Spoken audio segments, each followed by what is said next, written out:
Hey guys, how's it going? Hope you're doing well. My name is Crown, and today I'm going to read you some very interesting stories that I hope that you're gonna love. And now, without further ado, let's go!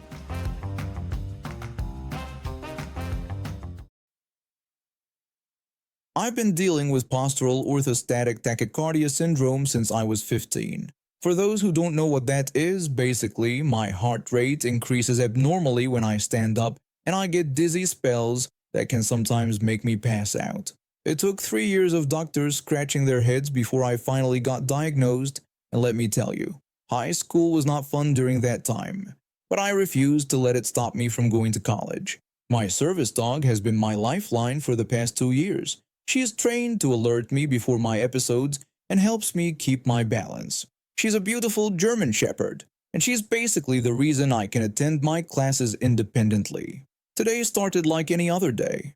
I had my afternoon lecture in advanced economics, and everything was going fine until nature called right after class. Now I always use the accessible stall and restrooms because I need the support bars to help me stand up safely. Plus, my service dog needs space to assist me if necessary. So there I was, in the restroom near the economics building, when I heard someone enter.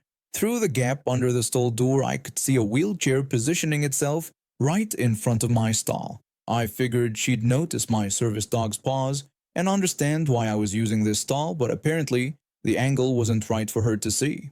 The girl in the wheelchair called out to me, asking if I knew this stall was for disabled people. Her tone was dripping with condescension. I could hear other students coming into the restroom too, probably between classes. I decided to have a little fun with it. I sweetly replied that yes, I knew. Thank you. I kept my voice as honey-like as possible. There was a moment of silence, and I could hear some shuffling outside. She then told me that it was illegal to use a handicap stall if you don't need it. I nearly burst out laughing at that point.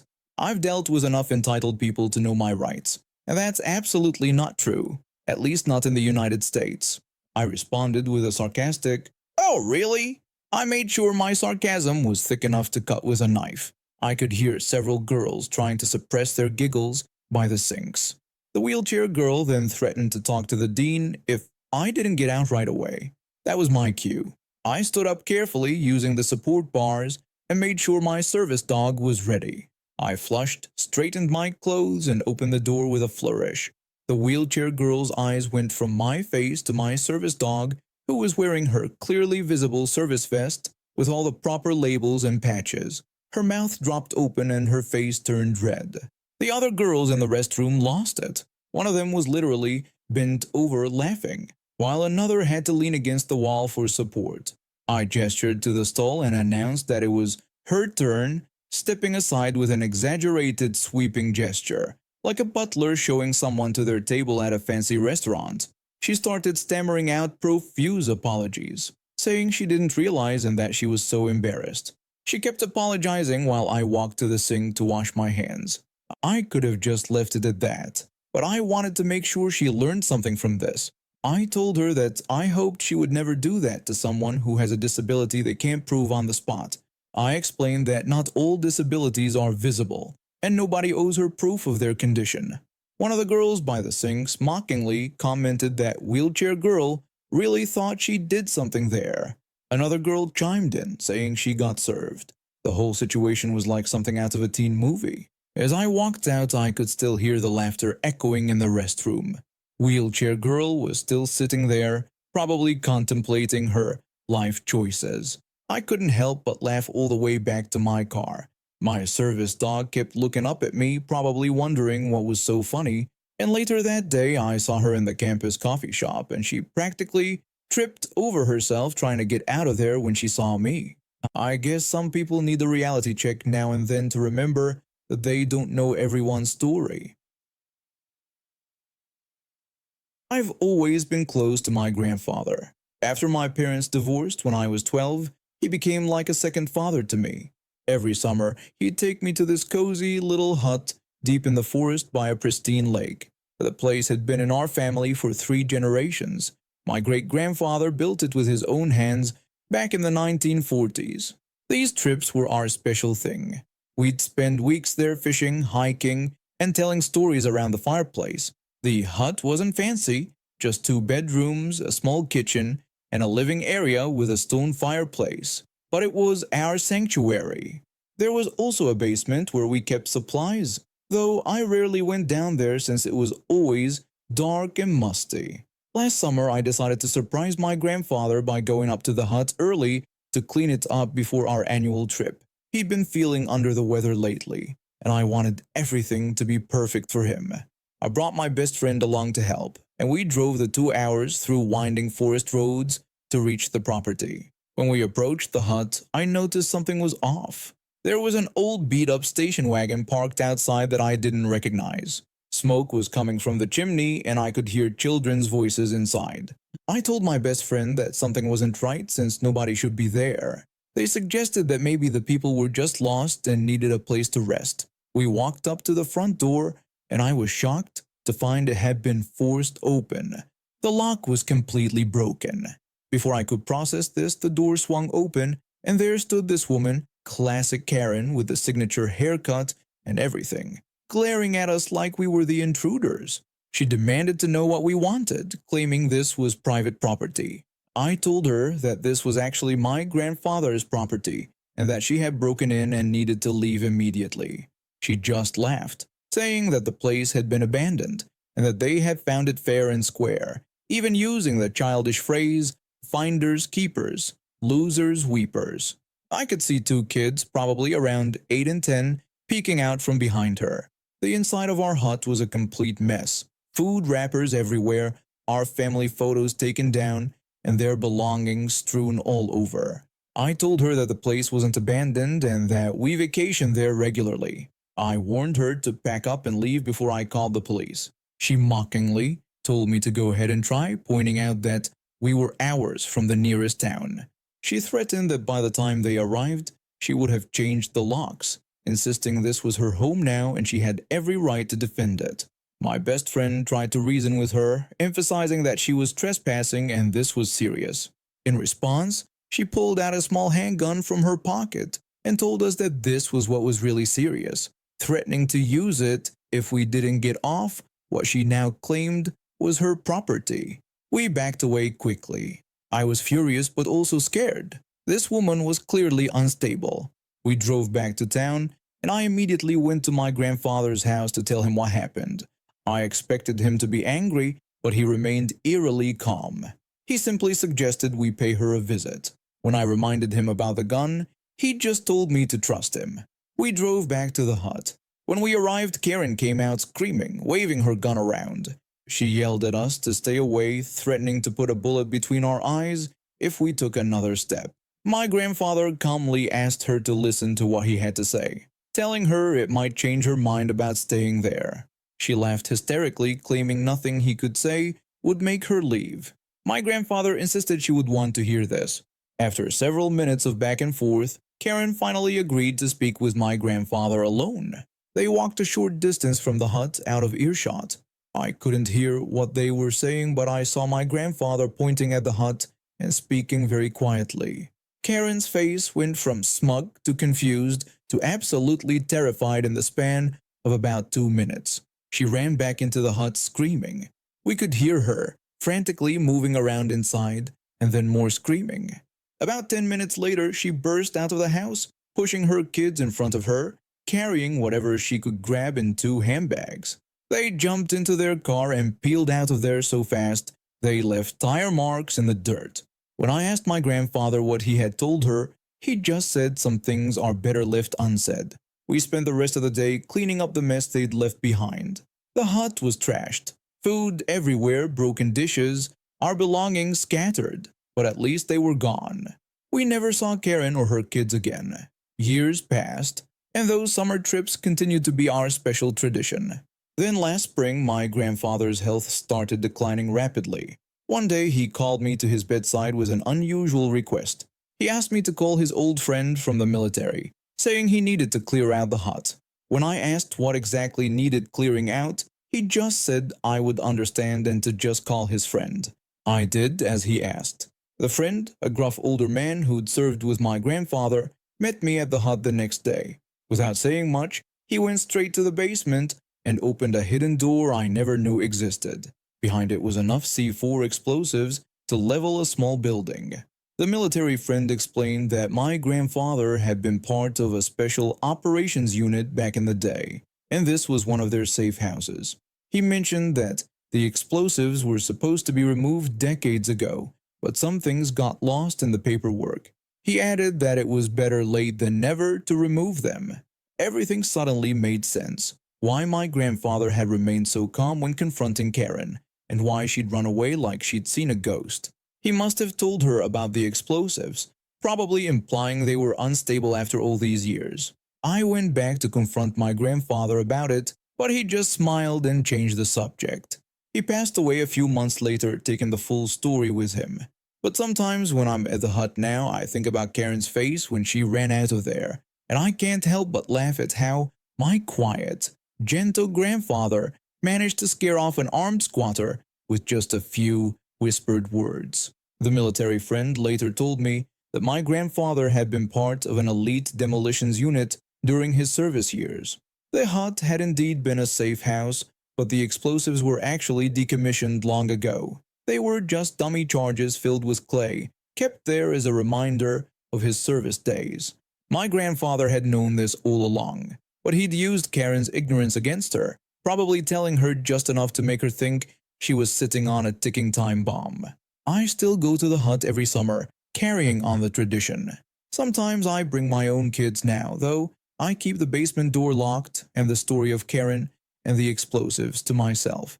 But every once in a while, when I'm sitting by the lake at sunset, I can almost hear my grandfather's quiet chuckle, proud of how he'd outsmarted that entitled woman with nothing but words and her own imagination. After getting my degree in English literature and realizing that being a full-time novelist wasn't going to pay the bills, I found myself standing in front of a classroom of high school juniors, trying to inspire them the way my own teachers had inspired me. Don't get me wrong, I love my job. There's nothing quite like seeing a student's eyes light up when they finally understand the deeper meaning behind a Shakespeare sonnet, or watching them discover their own voice through writing. But lately, things have been different. Teaching used to be straightforward. Students either did the work or they didn't. They either understood the material or needed help. But now, with artificial intelligence becoming more accessible, I'm dealing with a whole new breed of academic dishonesty. The first time I caught a student using AI for their essay, it was almost comical. The writing was perfect. Too perfect. No teenager writes a flawless analysis of The Great Gatsby with zero grammatical errors and vocabulary that would make a college professor proud. When I confronted the student about it, their response was what really got to me. The student immediately got defensive, claiming they had worked really hard on the essay and spent hours on it. When I pointed out that their writing style was inconsistent with their previous work and the analysis was far beyond what we'd covered in class, they became indignant.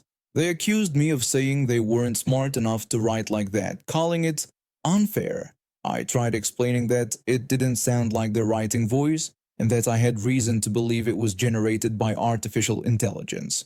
That's when they threatened to tell their parents about my accusation of cheating. That was just the beginning. Over the next few months, I got more and more students using AI for their assignments. The worst part wasn't even the cheating. It was the entitled attitudes that came with it. They'd act outraged, play the victim, and sometimes even threaten to go to administration. And given how schools these days tend to favor keeping parents happy over supporting teachers, I knew I needed a clever solution. That's when I came up with my little experiment.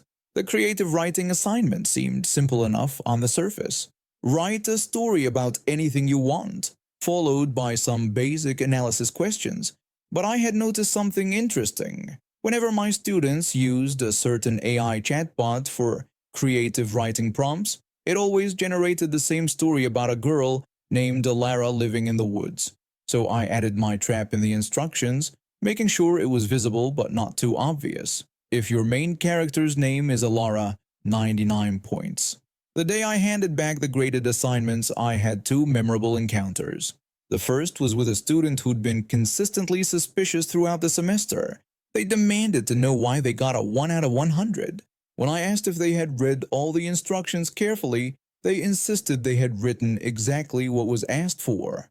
I simply pointed to the instruction about the name Alara. They stammered, trying to argue that I couldn't do that. I calmly explained that I could since it was clearly stated in the instructions and suggested they read more carefully next time. The second student was even more dramatic. They immediately threatened that their parents would hear about this, arguing that I couldn't fail them just for using a specific name. When I reminded them that the instructions were very clear and everyone else had managed to write original stories with different character names, they escalated to threats of reporting me to the principal. I simply invited them to do so, suggesting that the principal might be interested in knowing why they chose that specific name and story setup when they had complete creative freedom. Their face went pale and they quickly gathered their things and left. A few days later, I overheard some students in the hallway warning others about my assignment. One student asked why they shouldn't use AI for my creative writing assignments, and their friend cryptically warned them that I knew they just knew. Since then, I've noticed a significant decrease in AI-generated submissions in my classes. Some students still don't read the instructions properly, but at least they're trying to write their own stories. And the ones who got caught?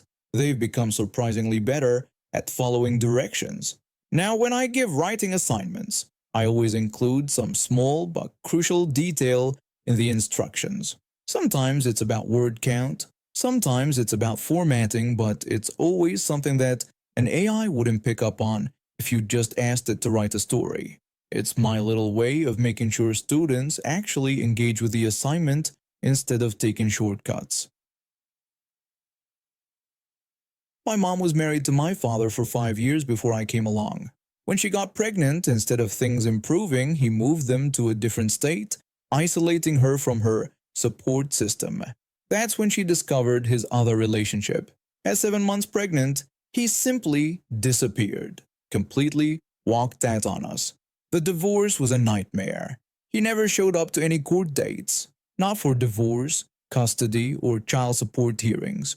Over the years, he was jailed 3 times for dodging payments, quitting jobs as soon as his wages were garnished. I'm 16 now, and I've never met him.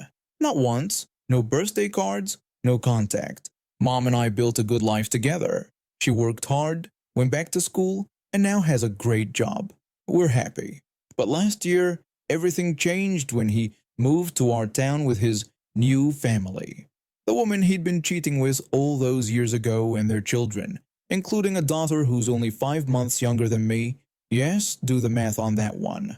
His daughter tried to connect with me at school, excitedly introducing herself as my sister. I shut her down immediately.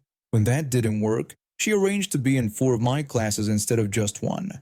I asked teachers to keep us separated in group work, but she tried forcing partnerships twice. After being rejected, she went running to her parents. They stormed into school demanding action, with my father accusing me of bullying his daughter. He insisted I either face suspension or be forced into some kind of buddy program with her. My mom shot back that his first meeting with me shouldn't be him trying to berate me for not wanting to work with his affair child. The principal dismissed their complaints, seeing no evidence of bullying. When her friends started giving me grief, calling me names for embarrassing her, I simply spoke the truth about how he abandoned his pregnant wife and went to jail multiple times just to avoid child support while raising his affair family. Last week, when I overheard her complaining about how unfair it all was, I told her plainly she got the father I was supposed to have, so she shouldn't expect me to play happy family with her. She hasn't tried to talk to me since, and her friends have stopped their harassment. And now we have reached the end of today's stories. Thank you for watching, and see you next time.